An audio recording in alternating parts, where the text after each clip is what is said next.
جارکدن پاریزگاه ادلب و گونداوارن وی راستی توباران کتون جعالی هزین رژیم اسد و هاته و زیانین مادی و جانی رودان.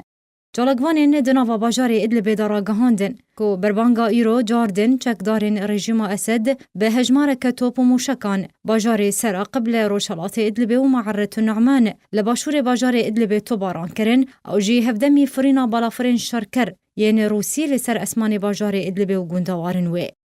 اما چالکوانان اشکره کرن که ده انجام ایریشا لسر باجار سراقب سی ولاتین سیویل جانا خواجه دزدان و 17 کسندن بریندار بون لگل بریندار بون هجمارک کسندن لباجار معرت النعمان. بروانیا سیویل ویجی جالی خواه ببلگه گشتنا سیویلکی جگونده الخوین و جیان جدزدان 5 کسندن لباجاروک انیرب لگوندوار ادلبه ده انجام وید تو بارانی ده دیار کر.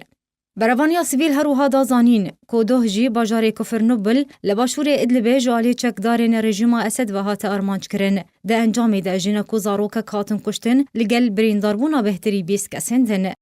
ابدمک باجاروکن کول دورا به چک دکوه لهر دو گوندوارن ادلب و حمایه جالی رژیم اسد و بالافرین شرکرین روسی و تینا ارمانج کرن که ده انجام وان ایریشانده بدهان سیویل بونا قربانی سرباری دربونا خلکن و دوره برف دورن آرام و